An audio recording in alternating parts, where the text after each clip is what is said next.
Today is the 151st Security Thought Leadership webinar. And the idea of thought leadership is we critique today in order that we may get a better type of security tomorrow. How can we think differently? What are the issues? How we may interpret them? What may we predict might happen?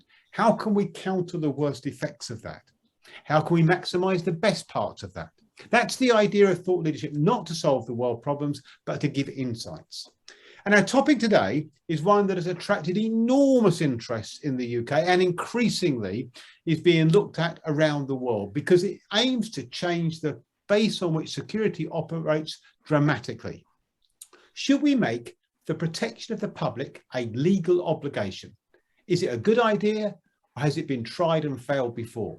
And just for you to be aware, in the UK, there is a proposal to do just this. The government conducted a consultation, it published it on the 10th of January, and this is in process right now. It could well be that there's a legal responsibility for organisations to protect the public. It's only a consultation. It hasn't happened yet. Is it a good idea or not? Well, I'll tell you what we're going to do. We're going to ask three experts. And my panelists today are going to give you their views. In a second, what I'll do is I'll invite them to introduce themselves, then each of them to make an opening statement, 3 minutes, when they get to say whatever they want to say about this subject matter. And then we'll come to you, the audience, for questions. Can I encourage you to get your questions in early? And please use the question and answer button at the bottom of your screen. Without further ado then, let's get going and let's go and meet our panel. And first of all, Paul Harvey. Paul, please introduce yourself. Good afternoon, everyone. I'm Paul Harvey, Executive Director and co-owner at Ward Security, which is a national UK risk and security solutions business. I'm a chartered security professional, UK chair of Tiny G, which is a global terrorism and counter-terrorism networking group, a fellow of the Institute of Strategic Risk Management and a member of the Security Institute. Paul, thank you very much indeed. Josie, can you please introduce yourself? Thank you, Martin. My name is Josie Nicastro. I am a commercial underwriting manager for Aviva. I look after the liability and specialty lines businesses from a head office point of view, and the key aspects of my role is to understand existing, emerging and changing risks and how they impact the insurance industry. Josie, thank you very much indeed. And finally, Marshall. Marshall, can you please introduce yourself? Good afternoon, everybody. My name is Marshall Kent. So I've got 36 years strategic, tactical and operational experience within policing, counter-terrorism, protective security, government, business, the corporate sector and even the royal household. I was a former police superintendent and the senior operations lead for counter-terrorism protective security operations at New Scotland Yard, counter-terrorism security coordinator. I run my own consultancy now. I'm currently an Associate Specialist Inspector for Her Majesty's Inspectorate of Constabulary, where I've focused on counter-terrorism inspections across the UK. And I've been recently appointed as a Specialist Terrorism Advisor to the Parole Board. I'm a Fellow of the Chartered Management Institute, a Fellow of the Institute of Strategic Risk Management, a member of the Security Institute, a Registered Independent Security Consultant.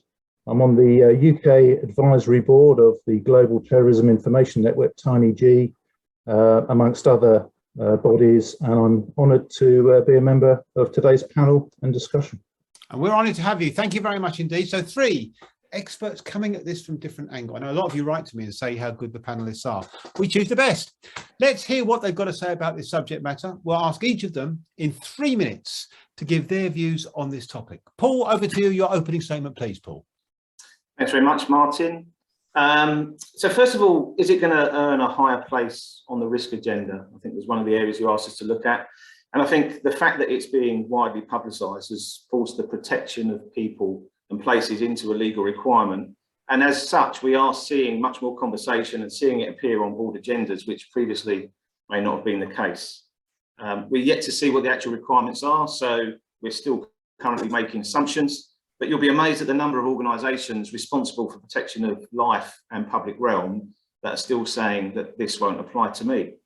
And in that respect, Protect potentially could take the same path as health and safety legislation when it first introduced, a period of denial, reluctant acceptance, and then potentially being embraced and embedded into the culture of organisations. And I'm wondering whether or not sort of punitive penalties around non-compliance, such as corporate manslaughter or significant fines, are they going to be a potential consequence of failing to meet the legislation that's going to keep it on the agenda and drive people engaging with it? And I think one of the observations that have been shared with me previously is around the Manchester Arena attack in particular, was that the regulations to sell the sandwiches on site were actually more onerous than those relating to the deployment of security personnel that were responsible for the protection of life. And in my view, unless there's a stipulated statutory requirement, commercial approaches tend to be taken with a focus on cost rather than actually delivering comprehensively safe and secure environments. Does it herald a new dawn for security management in organisations? Well, I think that depends on how far the legislation goes in practice. The fact that we're having this conversation shows that we do need to better protect public crowded places and public realm, and any minimum standard will at least raise the bar. What I can see is a fundamental shift from just providing hours and ticking boxes into identifying risk and to delivering risk managed solutions. The solution and other pressures of the sector relating to people will drive a far more holistic approach to risk, blending manpower and technology and delivering agile, proportionate and appropriate solutions to the problem at hand. We continue to see greater collaboration between the police and ambulance, fire and private sectors, and the Home Office indeed have a team that are responsible for the testing and exercising. So it's starting to come alive and live and breathe through the legislation and the conversations that are being engaged around it. And one of the key elements for me is about having properly qualified people to undertake the risk assessment. And for a long time, I've actually been an ambassador for trying to get formal qualification and certifications of people charged with providing advice and expertise for the protection of life and multi-million-pound assets. I mean, for many years, just having experience or having a non-frontline license has enabled you to operate in that arena. And formal certification will certainly enhance credibility and support the professionalisation of the wider sector. So I see this having an impact on all security, not just public realm. Is the sector up to these requirements? Well, enough organisations exist already that will thrive with these additional requirements that the legislation is likely to require. In fact, it will probably support the expert advice that they've already been providing around risk management and managing risk and protecting places and people, and best practice will start to become more of a differentiator of performance. But better protection of people is not solely at the door of the security sector. There's a wide range of challenges to layer into this. Many of the assets that are being protected are not managed by the physical asset owners themselves. As an asset manager, you're trying to drive asset value for the owner, and a key element of is cost control, particularly around high cost service lines like security. The provision of people is expensive and the costs are ever increasing. No doubt this will lead to additional training of staff with an associated increase in cost. National insurance is set to increase with the NHS tax. There's an additional requirement for first aid training for OSI licence renewals. There's labour shortages which are common, and that's across the whole of the industry, and they're all driving up pay rates. So all of this is adding cost against the background of a 2-year global pandemic and the challenges to the economy. Companies need to have profitability in order to invest in their people and their businesses to be better and to improve. And if we're to succeed, all of these challenges need to be met in some quite tricky and challenging times, and are all coming to head at the same time. And what can the rest of the world learn from us? I think one of the things for the improvement, one of the areas of improvement from the Manchester Arena is the amount of time it took the emergency services to reach casualties and to be able to get to people quicker, to be able to protect life and potentially save more lives. We've learned that the risk has not gone away. Attacks can and will happen, and it's better to prepare for the worst and hope for the best. And attacks don't just focus on capital cities like London and Paris. Anywhere that has a large gathering of people, a known time is a potential target, and we must not be complacent. We're going to learn that legislation should drive change and improvement and shift the conversation from lowest cost to actually meeting needs. It becomes a non-negotiable. And public and private collaboration will absolutely deliver better results than operating in isolation.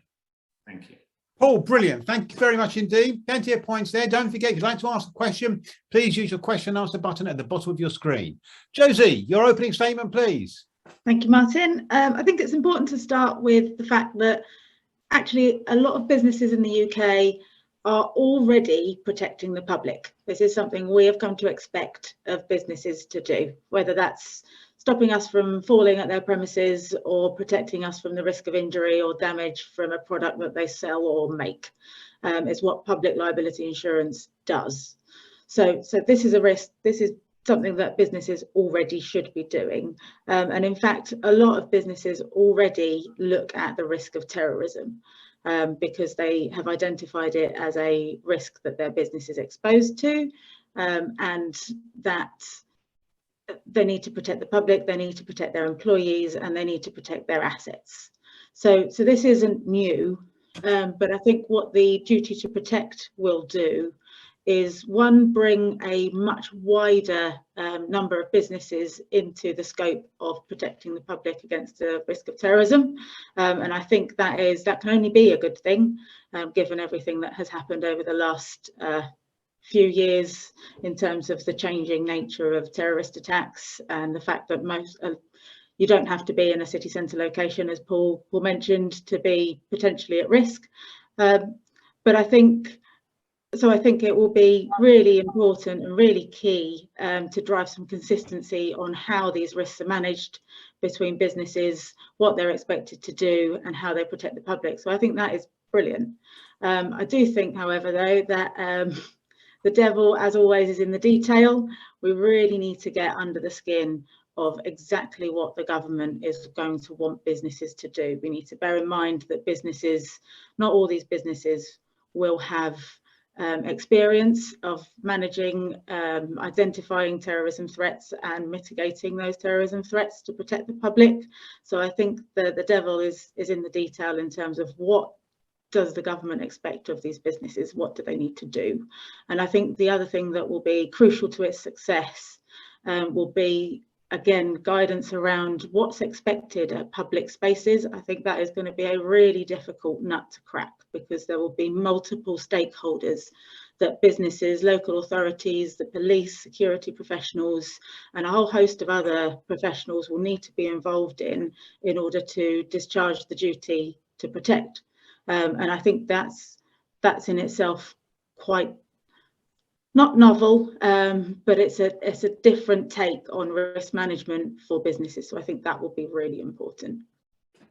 Josie, thank you very much indeed. Very, very good. Useful comments as well.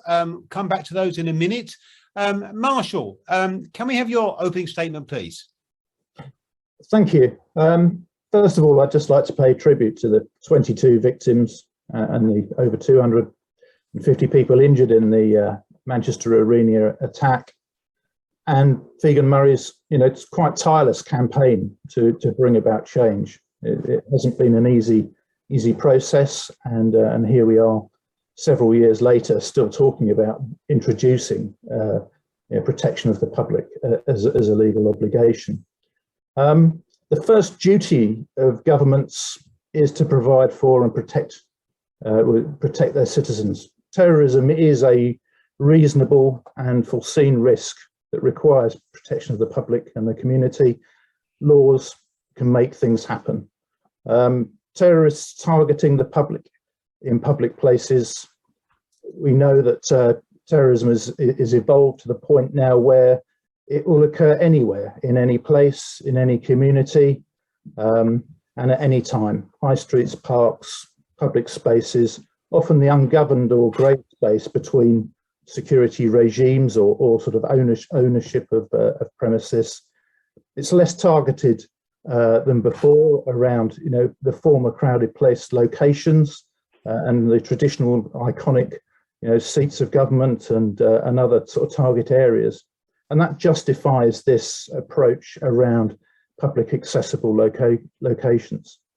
The Protect duty is proposing to sort of mitigate against this ever-changing terror threat landscape. For the duty to succeed, it must be legally driven. It must be consistent in how you assess threats and risks. It must be proportionate and provide really workable mitigations and solutions. And it needs a sort of a suite of standards that is driven and to aspire to. The UK has a strong history of event-driven legislation after which have been transformational for public protection. We think of the Bradford fire and the Hillsborough disaster, the Dunblane school shooting in 1996, or even the sort of the Terrorism Act of 2000 after 9/11. The Manchester Arena attack and the other attacks in 2017, for me, are significant enough incidents and events now requiring transformational changes in security practice, behaviour, and what we see in place at locations. And that's why the law is required. Even if we look at one of the more recent attacks at Fishmongers Hall, one of the criticisms in the inquest was that the venue had inadequate security measures in place. It is really quite shocking that in 2022, there is no legislative requirement for organisations to consider or employ security measures at the vast majority of public spaces and places. The Home Office are clearly recognising that gap and have committed to do something about it. If we look at the cost of terrorism, the Rand Corporation did some work around the cost of the 5 attacks in the UK in 2017, and that came out at 3.5 billion. They also assessed that between 2004 and 2016, the cost to the UK was at 43.7 billion. So we're facing an asymmetric problem that we need to do something about. The judge-led Preventing Further Deaths inquiry at Manchester is really listed shocking failures and complacency, lack of threat recognition, lack of action when the threat was evident, poor responses, poor preparedness, all about keeping people safe. And one of the main recommendations in the part 1 of the inquiry report is that the protect duty should be written into law. We have a once in a generation opportunity to do something about this and bring about some event driven change. It needs to be robustly placed within statute. And it needs to have teeth, otherwise it won't fly, as it were. The police and the government and the counter-terrorism resources and specialist operations and the security service can't do it all. And so we need to expand this CT citizen concept. We all have a role and a duty as security professionals and people who are responsible for the public in public places. We all have a duty to protect and keep people safe. We can all do more, and we can always be better prepared. The security industry, I believe, must take this opportunity to step up and really move its level of professionalism to another level, capability, and be better placed to support the delivery of the protect duty. I think it could well be a global leading initiative, and it's something that I feel passionately needs to be enabled. Thank you very much indeed, Marshall. Really, really good. Excellent point. I mean, so much we can pick up on. I'm going to go straight to questions. Paul first, although I'm going to come to all three of you on this. Do you believe, Paul, the protect duty legislation represents a failure of policing? Is it reasonable to suggest that the prosecution of professionals, security and otherwise, should include senior police officers when an attack occurs? Are we going that way, Paul? Question from David Cox. I'll come to Josie next. Paul first. I certainly don't think it's an outright failure of policing. Certainly my interactions with all of the police stakeholders at very senior level welcome the legislation and the impact it's going to have in terms of driving public-private partnerships. I certainly think that sharing the responsibility and post-attacks in London, for example, and anywhere, there's a more collaborative approach and a shared sense of responsibility. We know that the police have limited resources in a number of different areas and they can't be everywhere all the time. And I think that this is something that certainly is going to drive better relationships, but I don't think it's an outright failure of policing. It would be too easy just to label that in the situation. I do think that police in general were very disappointed and somewhat underwhelmed and to some extent surprised when the inquiry was going on with the standard of security people that were being deployed at Manchester Arena. The level of training and the quality of the personnel was something they would have anticipated to be higher. And I think that actually the police are assisting in driving this agenda to have greater responsibility on the people that own those areas. Certainly, it's a challenge, but I wouldn't put it firmly at the police's door in any way, shape, manner or form. Okay, I mean, let me come to you, Josie. I mean, just to put it in perspective, we had a bombing at the Manchester Arena. The official investigation says both policing and security were lacking dramatically. Surely that is a failure of the response on both parts. And if we're going to see have teeth, if the law's going to have teeth, does it apply to the police too? Josie.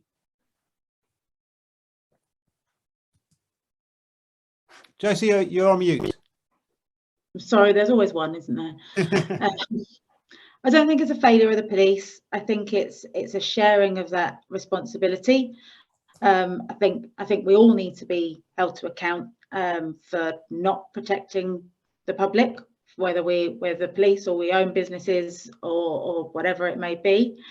But I certainly don't think it's a failure or trying to lay the blame at the police's door. I think as business owners are best placed to identify something that doesn't look right or doesn't look like what they expect to happen within their business.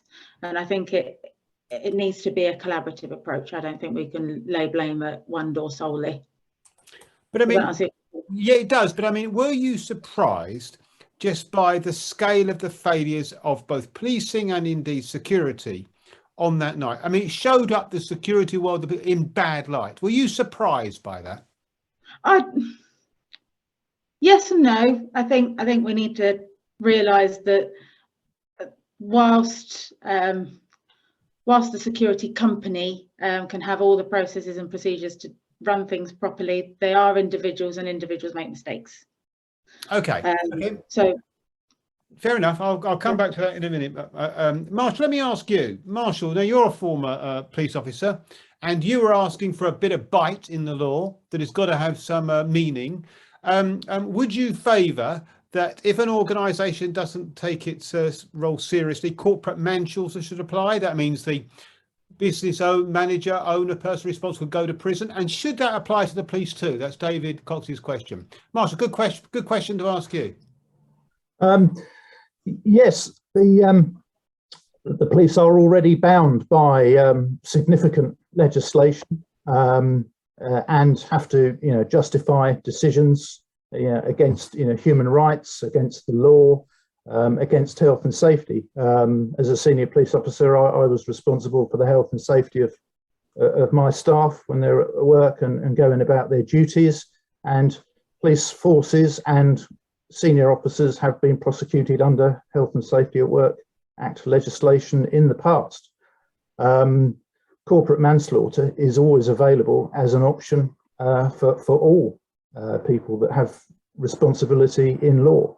There are also other avenues around, misconduct in public office and sort of criminal offences, and certainly looking at some of the failures around Manchester, they are virtually criminal failures. That really, really disappointing that people weren't where they were supposed to be when they were posted to those places. There's a real sort of lack of supervision around both the security officers and the policing of that arena, which indicates some real complacency, a real sense of it won't happen here. We can carry on doing what we always do, which may well be sloping off, which was quite appalling. It was, and indeed. Thank you, Marshall. Let me come back to you, Josie, first. Andrea Burkhoff asked the question about the additional costs that are going to be incurred. I mean, this is an interesting one, isn't it? Because it's going to cost a lot more money, and I'll come to Paul afterwards who made the same point. It's going to cost more money, this. And I wonder whether that is this just a bad time to be thinking about charging people more money because it's been a bad time? Is this a really good way of getting people involved? Because it's inevitably going to cost a lot of money, isn't it, Josie? I think that really depends, actually. I think there's from everything I've read and the results of the consultation, it needs to be proportionate. There will be a huge swathe of businesses that don't actually need to spend any money. It's more about time and training staff and making sure their staff are fully aware of what they need to do. So that's not going to cost them anything other than some more training. So I don't think that it's going to cost everyone a lot of money. I think it will cost those large businesses some money, which by and large, a lot of them are already spending, because a lot of them are already looking at terrorism as a very real risk that their business faces. Yeah, thank you. I mean, Paul, you can't agree with that though, do you? Because the fact of the matter is, you pointed out that many people weren't yet operating effectively. And I wonder, Paul, this cost issue and this proportionate bit, isn't that the way that people are going to get off the hook? I mean, the chances of terrorism happening are remote. The proportionate risk is remote. I wonder whether we got a little loophole here, the realities of risk assessment. Paul? Well, I think one of the things that's going to happen is it's going to make people go back to point one, which is actually identifying and assessing risk within the context of any organisation. You know, you have to think about Manchester Arena. That's not actually a security company. What that is that's a venue that holds different events. And what the security and the police enable is a safe and secure environment in order for them to enable them to operate. And I think that in many cases, there will be, well, we've always done it that way, or there are people that are in roles that aren't actually effective. And I think the qualified risk assessment, that initial piece of work, will take us back to the start to actually understand what is it that we're trying to do, and what is it we're trying to achieve in the context of protecting people and places. And then that may drive very different outcomes. Certainly there's more technology that we can use, and we know that there's various seminars that have been put on around utilising technology to protect public places and moving away from just using people. AI and all of the other latest technological advances that are coming in order to drive better data to produce better decisions and therefore better outcomes. I think it's going to take the conversation back to the initial point, which is probably where Josie would be pleased, is actually analysing the risk in the first place and understanding the context of the organisation in order to deliver a much better solution. And that may mean some additional costs, but it also could mitigate against large scale additional costs. So it's not just necessarily about the cost. It's about really taking it back to the key point, which is what are we trying to achieve? I guess the point about costs is not irrelevant, though. You raised it yourself, Paul, and you did ask whether it was a good time to be doing this. I mean, there are realities here, and this government is a non-legislate sort of government, a non-regulate sort of government. And so particularly when there's additional costs on business. I mean, that. Yeah, I think that there's certainly a heightened awareness, particularly on the back of things like Manchester and the work that Fegan's done about the impact of that on people and the knock-on effects on people's lives. And if it's going to be a pass-through, you know, Manchester Arena, if they incur additional costs, they're not going to wear that out of their P&L. They'll be passing that through probably on a ticket price. But if your ticket price was to go up by £5 on a £70 or £80 ticket, but you would be much safer and more secure, I don't think you're going to meet much resistance around that. There's certainly different challenges in office space at the moment and public realm, because part of that is unoccupied, and there's pressure on those organisations that are particularly looking after multi-tenanted assets around service charge and increasing costs in a period where buildings are unoccupied. But I think that the general sustainability, the social value, the whole piece, everything comes in, sense of community, and some of that community that's been driven out of the pandemic, and everyone sort of working much more as communities and as a nation being much closer, is going to drive this collaborative approach. And I think people are going to be more accepting of it. It is in the context of a lot of other challenges, absolutely no doubt about that. But cost tends to come from labour and manpower is not the only solution to this. It's a balance of different techniques and available resources. Okay, thank you very much indeed, Paul. Marshall, I'm going to come to you in a question from Peter Herwig, and a rather interesting one actually. And it's about, if I can perhaps adapt Peter's question to one that's also come in, here we're going to legislate for people making decisions.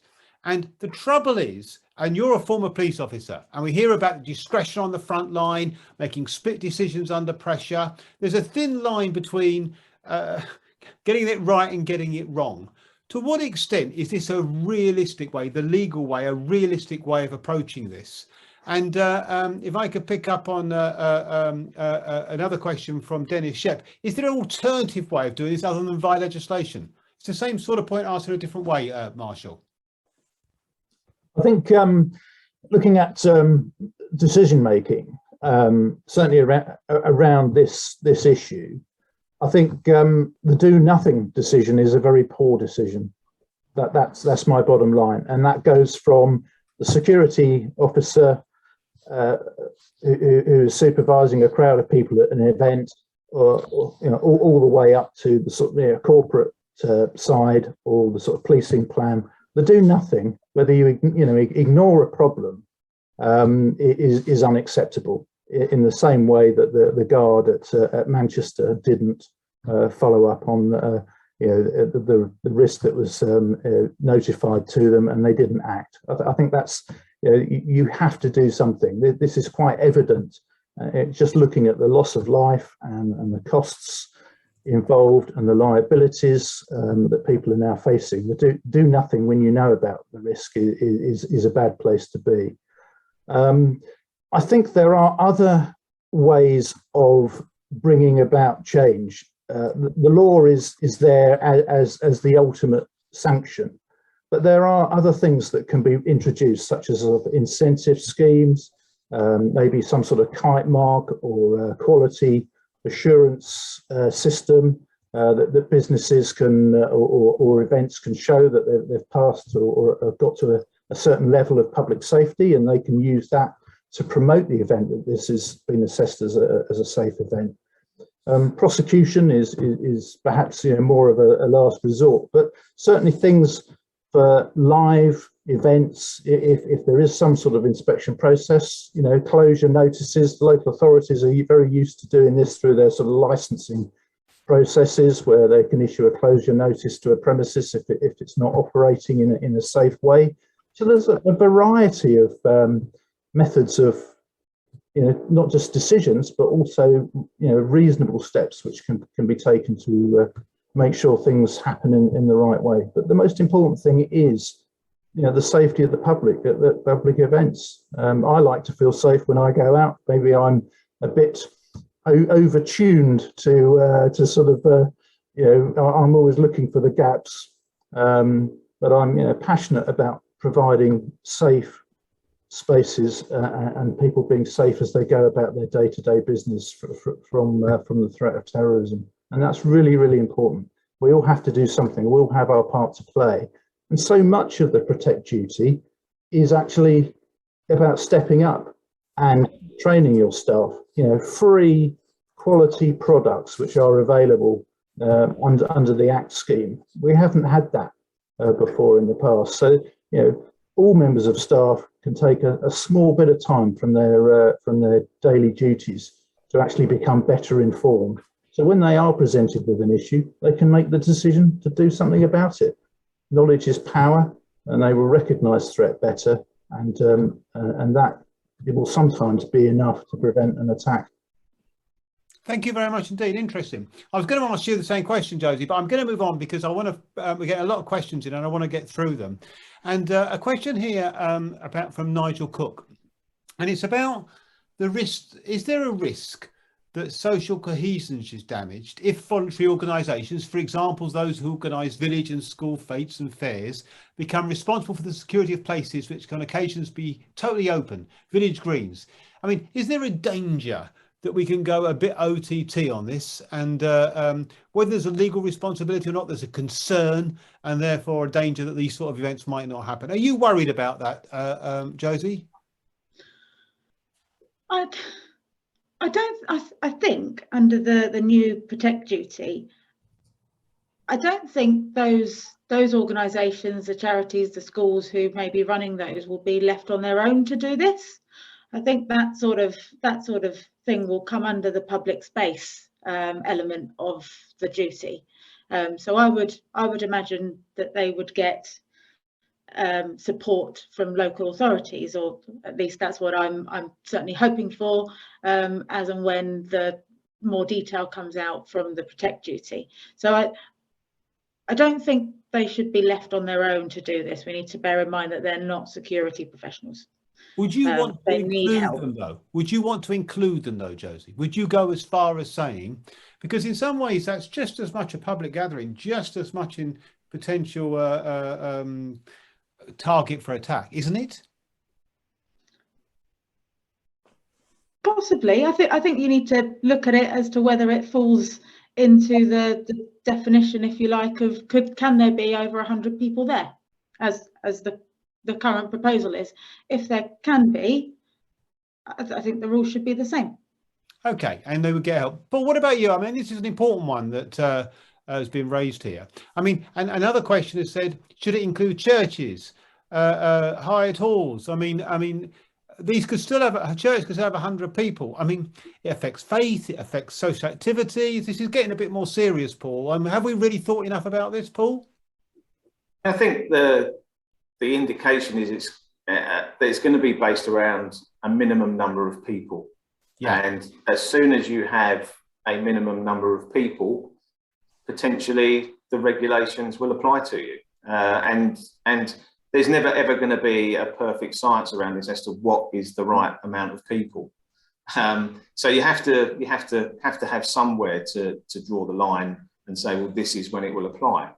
I think the risk is certainly lower in different environments, and that is the whole point of having a risk assessment and having the right skills to support that, and to call upon those expertise in order to be able to assess that risk comprehensively. Because is it fair to say that, you know, just because you're not at a large venue or you're not in a shiny office building somewhere, that you don't have the right to be protected in the same way when you're in a public arena? And I think this is not just about counter-terrorism and avoiding a terrorist attack. It's about protecting the public and providing safe and secure environments for them. And there's a responsibility on any organiser of any event to be responsible for the people that they bring together. Are you not worried? It's a reflection of the threat, isn't it? It is, Paul. But it is. But the point being made in the question is there a danger that some of these social events won't happen because they're voluntary, they're charitable, and the consequence will be a worse society? Very briefly, Paul, just your thoughts. Are you concerned? I'm not concerned at this point that people won't. You know, there's lots of organisations that will, under their social value piece, will provide free expertise and support to local organisations. There's certainly plenty of avenues for the people that are organising those events to reach out to before they reach the conclusion that it shouldn't proceed. But you know, if they want to have an event, they are responsible for the protection of the people that are at the event, and that's clear. Okay, fair enough. Martin, yes, Josie, come in. Can I just add one more point? Yes, you can. The organisers of these events are already responsible for certain elements of health and safety. So they already undertake risk assessments. They already understand what level of risk am I putting people who come to visit or come to take part in my event, and how do I protect them from the risks that they've identified. They're already doing this. But I mean, now they're going to, and Walter Palmer's made the point, now they're going to be required to get a consultant in to conduct a risk assessment. I mean, it seems a radical step up. So, well, not necessarily. It depends on how they assess the risk. Okay. It comes back to the risk assessment point. All right. Okay. Marshall, very, very quickly, Walter's point is this conducting a risk. You were saying it's all going to be done properly and for very good reasons. That is always going to cost more money, isn't it? Always going to cost more money. It's the nature of the beast, surely. Yes or no? I think that's a no, because if you look at local events, I mean, my area has local events. They have to take out some sort of public liability insurance, and the organisers have to carry out a risk assessment currently, whether that's parades on roads from the threat of traffic, or bringing in sufficient water for people in a public place at an event. sufficient facilities. It's another part of that process. And I think what we've got to understand here is things need to be proportionate. We want, the community to engage in events. It's part of our life and the fabric of our society. So it's about proportionality and what is reasonably, steps to take. And it could be that if you've got volunteer students, around a crowd at a fireworks display or whatever it is, that they just do the ACT training. They have a process, they recognise, some of the sort of threats that are involved and would do something about it if they came across it. It may well be as simple as that. Okay. I'm going to stay there, Marshall. I want to get another question in. Josie, very quickly, Michael White says, will insurance prices go up? Is it going to be a field day for insurance? And Paul, security sector, going to make a lot of money out of this. Insurers first, are they? Insurance, I guess one of the first things to point out is insurers already cover the threat of terrorism under current insurance policies. This isn't new. We already do this. We already cover it. In terms of our insurance premiums going to go up, we need to understand what it is the government is doing and what additional liabilities they're putting on and manage that against claims costs. It's no different to how we manage slips and trips, right? The principle of insurance is the premiums of the many pay for the losses of the few. This will be another element of loss that needs to be paid for. Okay, Paul, security sector is going to make a fortune out of this, isn't it? From a personal perspective, I hope that's the case. I don't think it's quite as simple as that. I think that given this wider context and even the availability of people, we're going to have to upskill and improve the way we go about things. So I think Miranda, I saw her comment come up, Miranda Kapusa, who's an excellent expert in this, is additional training around behavioural recognition and hostile reconnaissance. But I think the other point is this is not a security problem. This is an everyone problem. And it's about upskilling cleaners and facilities managers and business operators and anyone that's involved in the running of an organisation, including the employees, so that we don't have to have another 30 security people. Everyone is responsible for the safety of each other. And by increasing awareness through presentations and briefing and simple training like ACT, that all of those things come together. This is not about security as a security provider or security organisation. It's about everyone working better and smarter to protect each other. Yeah, okay, and hopefully it'll force that sort of thinking if it does come in. Very quickly, Marshall, final question. You're going to be very brief because we're running out of time. Mark Rowe asks, shouldn't we be, the risk of terrorism is fairly remote, think mercifully. Shouldn't we be concentrating on other things which are a much bigger threat? Fraud affecting business, much bigger threat, largely ignored. Protection of violence against women and other groups. Marshall, have we got our focus right on this one? Very briefly, please. I think the focus is proportionate. Actually, if you look at those costs that I mentioned at the beginning, that's a huge impact on our society. The cost of terrorism is actually very, very high. What terrorism does to our society carries a huge personal cost for those involved and their families, and it is a major threat. It's assessed as one of the major threats facing the country, as well as all the other threats. I don't think we should ignore it at all. I think it's a major threat to everybody's safety. One of my clients within the very quickly, Marshall, because I've got to sum up now. Just 10 seconds. Yeah, one client I've had, their members of staff have been within the immediate vicinity, less than 100 metres away from two terrorist attacks in the last 3 to 4 years. So it's something which can affect everybody. Okay, panel, thank you so much. We could have gone on. I haven't got to all the questions. I've got some sent in advance we didn't get to. Absolutely fascinating topic.